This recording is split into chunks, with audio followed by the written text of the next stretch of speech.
رئيس الوزراء حكومة فدرالك الصومالية مدن حسن علي قيري oo ay wehelinayaan wasiirka arrimaha gudaha wasiirka amniga wasiirka boostada iyo isgaarsiinta xildhibaano ka tirsan baarlamaanka Soomaaliya iyo mas'uuliyiin kale ayaa galabtii soo gaaray magaalada Caabudwaaq waxaana ra'iisul wasaaraha iyo wafdigiisa meel magaalada u jirta 20 kiiloomitir uga hortagay madaxweyne ku-xigeenka dowlad goboleedka Galmudug Maxamed Xaashi Cabdi Carabi wasiirre iyo xildhibaano heer federaal iyo heer dowlad goboleed maamulka Caabudwaaq iyo qaybaha kala duwan ee bulshada waxaana intaasi kadib ra'iisul wasaaraha iyo wafdigiisa loo soo galbiyay garoonka Roobday oo ay ku sugnaayeen kumanaan shacabka magaalada Caabudwaaq ra'iisul wasaaraha Soomaaliya ayaa salaan la dhaxqaaday dhammaan shacabkii isugu soo baxay soo dhaweyntiisa waxaana bulshada Caabudwaaq laga dheehanayay sida ay u jecel yihiin dowladnimada madaxweyne ku-xigeenka Galmudug Maxamed Xaashi Cabdi Carabi ayaa goobtii soo dhaweynta ka sheegay in ra'iisul wasaaraha iyo wafdigiisaba ay soo dhaweynayaan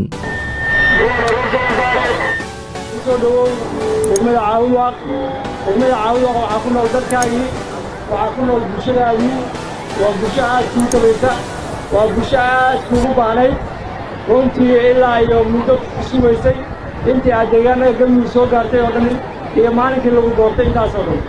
doonaysana inaad halkaan ugu timaado runtii magaaladan waxaa la aasaasay 1950 ilaa iyo intaasna dadkeeda inay sii bataan moogi marna ma yaraan magaaladan waa magaalo aad u weyn waa degmada ugu bulshada iyo dadka badan deegaanada Galmudug runtii waa degmo si aad u sareysa wanaagga iyo jacaylka iyo sida ay dowladnimada Soomaaliya u qabaana waxaa ka garanaysaa sida maanta halkan ay kugu soo dhaweeyeen oo u soo wada baxeen carruurtii hooyooyinkii dhalinyaradii iyo odayaashii dhammaantood dadkan ku nool degmada Caabudwaaq waa bulsho ka tirsan bulshada Galmudug laakiin wax badan cabashaa ka qaba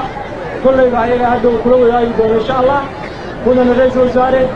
ku soo dhawow oo ku soo dhaweynayaa ra'iisul wasaaraha xukuumadda federaalka Soomaaliya mudane Xasan Cali Qeyre ayaa ugu dambeyn bulshada Caabudwaaq iyo madaxweyne ku-xigeenka uga mahadceshay soo dhaweynta magaaladii Ilaahay lagu caabudayay Caabudwaaq way ma nabadba shacabkii dowladnimada ciseeyo Caabudwaaq ma nabadba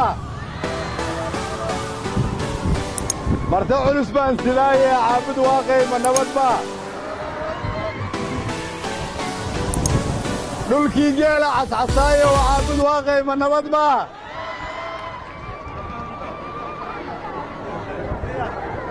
dhulkii gabdhaha cascasaayo Caabudwaaq ma nabadba haddaad walwal ka qabteen inay Soomaaliya hore u dhaqaaqday kaalay Caabudwaaq soo daawada haddii aad rajada xumo qabteen eega indhaha wiilasha iyo gabdhaha yaryar ee Caabudwaaq iyo jacaylka ay dowladnimada u qabaan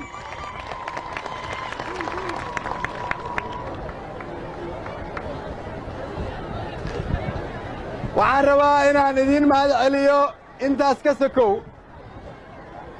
waxaan idinkugu imid inaan idinka codsado waxyaabaha soo socda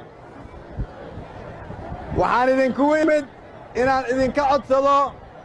inaad noo oggolaataan aniga iyo wafdigayga anigoo ku hadlaaya magacayga iyo magaca madaxweynaha iyo kan xukuumadda inaan idinla dhisno Galmudug nabad ah